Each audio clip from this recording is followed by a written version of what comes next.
Very good. You will know afterwards even more about it. Cool, we found it. Perfect. Please, everyone, welcome Lee. Hi. Hey guys, so my name is Lee. I'm one of the co-founders of the Bitcoin Jungle project in Costa Rica. We work on real-life Bitcoin adoption in our community in the South Pacific coast of the country. And today we just want to give a little update about what we do, where we are, and what we're going to do next. So our project was founded in 2021, and really the idea was based off of Bitcoin Beach to start. So we work on education, merchant services, general orange pilling, cold storage, and anything in between.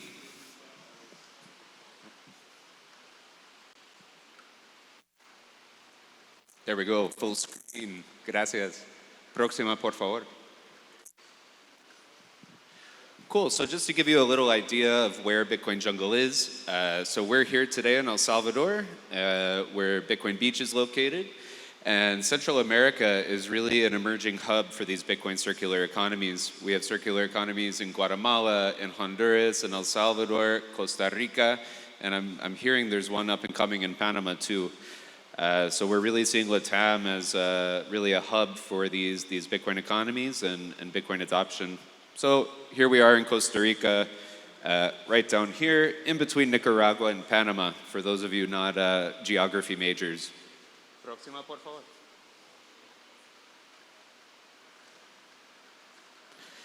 So what is Bitcoin Jungle? In Bitcoin Beach, the initial project was really focused on driving, helping people save their first $500, right? And giving banking access to the unbanked. It's not really much of an issue in Costa Rica, so we had to take a little bit different focus. And so our focus is really on connecting foreigners and locals and connecting them together through business, through commerce. So it's really common in Costa Rica where you have a huge expat community, foreigner community. They move to Costa Rica and they don't really have access to the banking system that Costa Ricans use. So what does that mean? It means credit cards, Visa, MasterCard, and you end up in the haves and the have-nots. Larger businesses have access to the credit card machines, and sole proprietors, farmers, and service providers don't. So as a result, foreigners, expats, and tourists alike end up going to the big businesses, and it really is to the disadvantage of the small sole proprietor businesses. And that's the problem we wanted to solve. So we did that with the Lightning Network. We forked the Bitcoin Beach wallet. We maintain our own fork called the Bitcoin Jungle wallet, operating on the same code base. And we provide free education and services to Costa Ricans. So our wallet is completely free to use. We charge no fees. We don't charge merchants any fees. It's completely free to use. And on top of that, we will spend hours and hours and hours with people, gracias, talking about Bitcoin to anyone who will listen and answer any questions they have. As you can see, Costa Rica is a beautiful country. We have beautiful beaches, beautiful jungle, everything in between. And the foreigners, the expats that end up living in the area that we're in, they're a very particular type of expat. Some might call them hippies or dirty hippies. I might be hippie curious, let's say. But really, people are open to new ideas. They're open to alternative lifestyles, alternative medicine, alternative wellness, alternative spirituality, and it turns out alternative money. And so it's been actually pretty easy for us to come into the community and start talking about Bitcoin. People see it as this alternative form of money, and they're into that. So we talk about it. Let's see, there we go. So, farm to table. So we started our project at our local farmer's market. It was a problem I personally faced in my life. We moved to this town. We wanted to be really conscious about where we were buying our food, staying away from agrochemicals, big agriculture, and all of that. So we go to our local farmer's market, and of course, they could never make change. So I go to the ATM, I take out the cash, I want to buy $2 worth of bananas. and the vendor has to spend 5 minutes looking for change for my bananas. These vendors had no access to credit card machines, and Bitcoin was this natural solution. So I went around the community, I did my networking, and I found the woman who's in charge of our local farmers market. Her name is Estela. This is her in the picture here. She's 83 years old, and she uses the Lightning Network every single day. Estela is a really interesting person. There's actually a documentary coming out about her called Hummingbird, which I highly recommend you guys check out. But she is a natural-born Bitcoiner, even though she didn't know what Bitcoin was.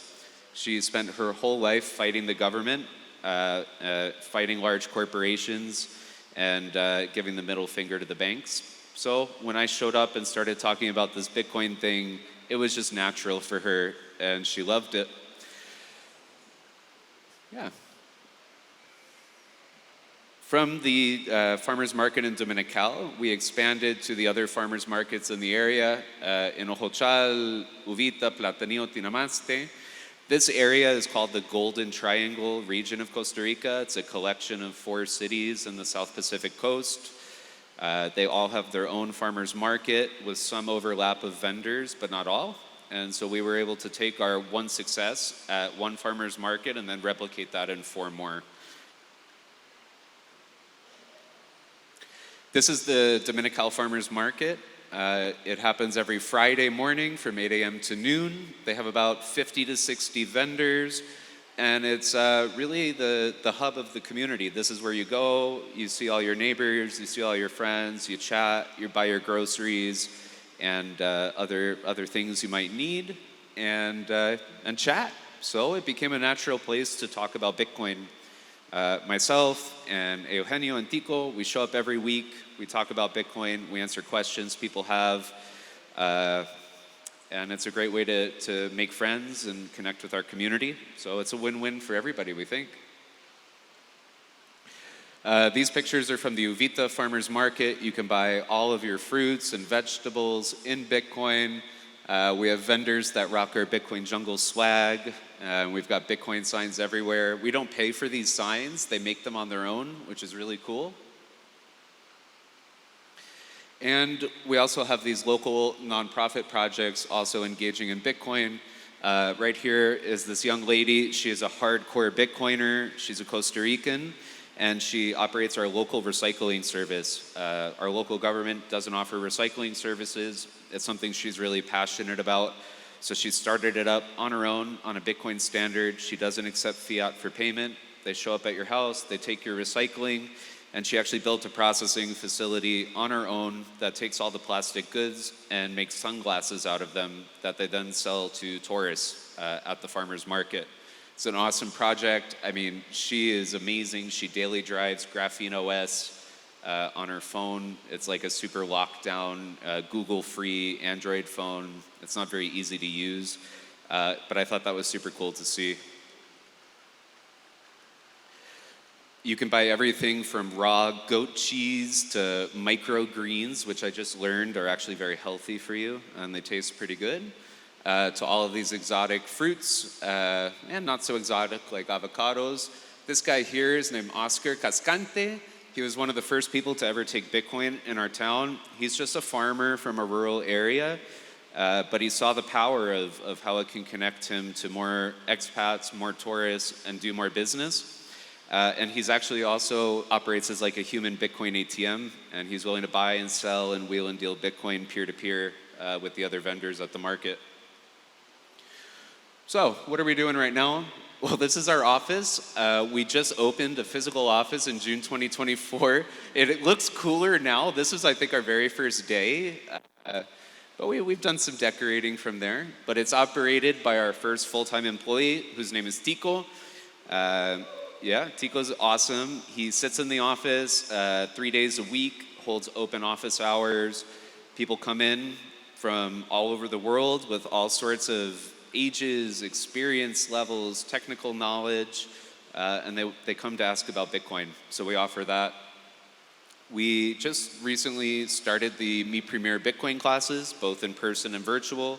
We've got 8 students that come to our office physically every week for the class, and then we've got 12 students that do it online as well. We're about halfway through our first class. We've had no attrition so far, and people are really into it. They want to get this Bitcoin diploma and really understand this new form of money that they have, and they want to know more about it. We create a safe space to do peer-to-peer transactions, so if people want to do a peer-to-peer, maybe they're a little nervous, maybe they want to meet in public, they can come to our office and do it. And if they have any questions about wallets and seed phrases, we're there to answer those kinds of questions. We do a weekly meetup. We've held now 2 conferences in Uvita. The first one was Costa Rica, the world's first Nostr conference, as well as the Bitcoin Freedom Festival last year. And we're doing that again this year, February 13th, 14th, and 15th in Uvita. I'm a little biased, but I think it's the most fun Bitcoin conference on earth. We have naked women in the river swimming, so that's always a plus. And we offer merchant tools. So we have the BTC Pay server we operate for our community, Bitcoinized point-of-sale machines. We offer all of this for free. So on our wallet, 6,000 total downloads, 3,000 monthly active users. That number is a little outdated. We're closer to 20,000 transactions a month in the wallet. And we've partnered with Bull Bitcoin to offer an instant on and off ramp with minimal fees built directly into the wallet. Costa Rica is actually interesting. They have an instant fiat rail that they call Simpe. And it's basically a mobile money system based off your phone number, and you can send and receive the local currency to any phone number. So we've hooked into that system. Now you can buy Bitcoin in 30 seconds flat right on your phone, which is pretty cool. And 400 plus merchants accepting Bitcoin all around the country. So to get a little view of our map here, this is our merchant map in Costa Rica. So up top you see at the whole country, we've got adoption throughout the whole country. But really the heart of it is in Uvita, which you can see down here on the bottom left. We have about 200 businesses in the Uvita area accepting Bitcoin. To give you some sense of scale, Uvita is a town of 2,000 people. So to have 200 businesses accepting Bitcoin there is pretty decent penetration. We're at the point now where when a new business opens in town, the default is, okay, how do we accept Bitcoin? And they reach out to us before their opening day. It's just kind of the default mindset at this point in town, which is really cool. In this picture here, we're working on Meshtastic. I don't know who here got a free Meshtastic radio from Harambe. Yeah, Meshtastic is super cool. It's a peer-to-peer mesh communication system that requires no internet. We're building out the infrastructure in Uvita to allow people to publish signed Bitcoin transactions over radio frequency. They'll arrive back to our office in Uvita, where we'll publish that transaction up to the Blockstream satellite. So it allows for completely internet-free Bitcoin transactions. It might sound a little silly to Bitcoiners, but it's actually a really common question we get from the people in our town, who are a little maybe conspiracy theory minded, you could say. And they go, well, what about Bitcoin? What happens to Bitcoin when there's no more internet? Well, we're going to show you Bitcoin works with or without internet. So it's just a little tangible example of that to show our community. So what do we got going on? We just finished our first screening of Hummingbird, which is a documentary about the history of Bitcoin jungle. It's a very different style documentary that talks about the ancient Mayan prophecy of the condor and the eagle, and how Costa Rica and Bitcoin jungle maybe is the place where the condor and the eagle are reuniting after the last 500-year period of the Mayan calendar. So it'll be launching very soon on Zapstream, so you'll be able to see it on Nostr really soon. I hope you guys check it out. Like I talked about, we're doing the Meet Premier Bitcoin. And of course, you can buy all of your meat and tallow products in Bitcoin in Uvita at our local butcher, all grass-fed products from a local farm available in Bitcoin, which is great. So here's our first group of students of the Meet Premier Bitcoin class. You've got Tico, our professor in the top left there, And we've got a great mix of foreigners and locals, expats, ticos from all over the country and all over the world. This is our first group of students, so pretty cool to see. You can see we decorated our office a little, and we had a local artist make us a Bitcoin mural. Don't know if you guys can see here, but there are some really cool Easter eggs that he built in for us. Here's our first screening of Hummingbird that we did just a couple weeks ago at a movie theater in San Jose. I think Don Rodrigo is in here, right? Yeah, so it turns out there's actually a Bitcoiner who owns a movie theater in the capital, San Jose of Costa Rica. He lent us his movie theater for the night, and we were able to do the screening there. In our Bitcoin Jungle community, like I mentioned before, we have a really great community of like-minded individuals. They're freedom-minded, alternative lifestyle-minded, and Bitcoin has fit in really naturally there. We've got kids using Bitcoin. We have a little table at the farmers market where we sell our merch. And actually, this young lady right here wanted to be our sales girl for the day. So she was responsible for operating the Bitcoinized machine and selling the merch for the day. Yeah, so just a little shot of the Bitcoin Jungle wallet. It's really important. We find that economic ties equals community ties. So yeah, it's a problem in any community where you have a lot of expats. There's always some friction between expats moving into a community and trying to integrate with the locals. Some might call it gentrification. There's plenty of words you can attribute to it. But what we found was a real disconnect in the ability to perform commerce between a foreigner and a local, and that really separated the communities. Once we introduced Bitcoin and the ability to have these economic ties, community ties came naturally. All of a sudden, people were inviting each other to each other's house for dinner to get to know each other a little more because they were able to do business together. So it's a real phenomena I've seen it personally in my own life. It's been really special, and I think it's helped our community grow closer together. Bitcoin lifestyle, I'm sure you guys all see online the Bitcoin influencers that are pushing the lifestyle. We try and really embrace that and uvit that. We're surrounded by surfer dudes, carnivore diet, all that kind of great stuff that the Bitcoin culture is kind of embraced, and it all fits right into our community. So eco-friendly resorts, farmers markets, carnivore diet, digital nomads, sustainable living. This is all really what our community in Uvita is about. And here's Doña Estela again, our number one Bitcoiner. So we hope you guys will come visit us. What you do, you fly to San Jose, Costa Rica. From there, it's a 3-hour drive along the beach. Come spend some time with us, and you can learn the real meaning of Pura Vida. It's the only 2 words in Spanish you need to know when you get to Costa Rica. It means absolutely everything. You can answer any question with Pura Vida.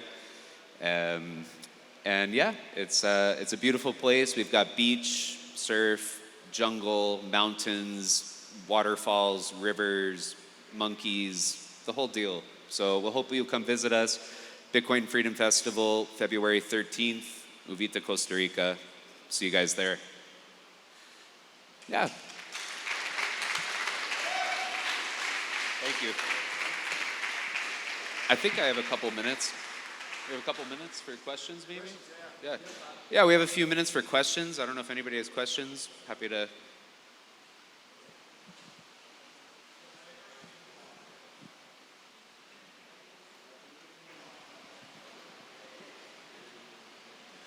I have a question regarding Simpe. The normal Tico can spend, I think, $400 per day with Simpe. What's the maximum with Bitcoin Jungle app? Yeah, that's a great question. So it's a little tricky.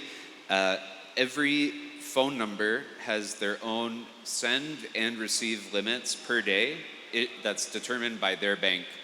It gets a little more complicated because our integration to the fiat ramps also allow for IBAN account numbers as well. So that's typically much higher limits.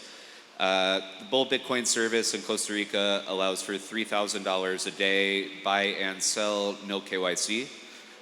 So we think it's pretty competitive in the market. And if you ever hit, your daily scene pay, your phone number limits, you can always just use the IBAN account number as well. The banks typically have like a 10x limit on IBAN accounts per day. And between the two transactions, there has to be 24 hours, or is it from the date of the day? They're instant payments, if I understood your question. Yes, from Simple. Also if I pay a Simple of $3,000 at 11 in the morning, I have to wait 24 hours? Or no, they're instant. It'll arrive, the fiat arrives to the bank account instantly. No, I mean when I can spend the next. Yeah, I see what you're saying. Yeah, it's a 24-hour period, okay. Not like a calendar date, but 24 hours. Okay, thank you.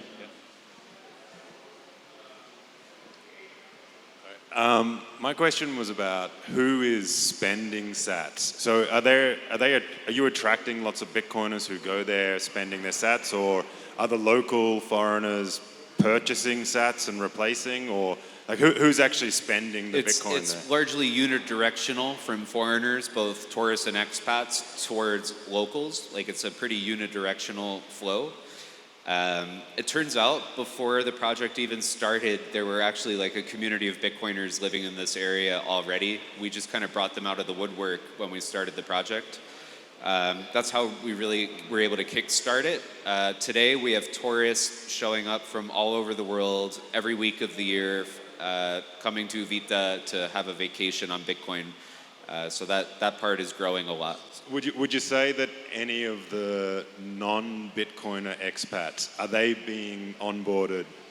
Oh yeah. Yeah. So we opened up our office right next door to the government-owned bank. And so it's almost every day now where a foreigner walks into our office and says, all right, you guys got me. The bank rejected my own wire transfer to myself. How do I do this Bitcoin thing? You win. It's every day now. And sorry, just one last thing. The locals that are receiving the Bitcoin, do you know how much would they be holding as Bitcoin, or are they generally just converting that into? It's hard to tell. In my own experience, just on people that I talk to, like I don't have real data to back this up, but the people I talk to, typically, the first Bitcoin they receive, they want to sell it immediately for fiat, 100% of it, right? But over time, they keep receiving these payments, and kind of the psychology play comes in where they're like, wait, all these gringos, like, they have this Bitcoin thing, and like, why? Why do they have it? Why is it so important to them? Why are they talking about it all the time? Maybe I need to learn a little bit about this Bitcoin thing. They go online, they check out YouTube, whatever, and then they show up at our office, they show up at the farmer's market, and they start to have real questions, like real questions about Bitcoin. We're there to answer them. And then over time, they start to stack a little bit, right? They see number go up, they like it, maybe they sell a little bit. And over time, it's not everyone, but we have definitely seen the conversion to some like full-blown toxic maxis who will never sell their sats ever. So it's just my own personal anecdote, but that's what I see. Awesome, thank you. Yeah, for sure.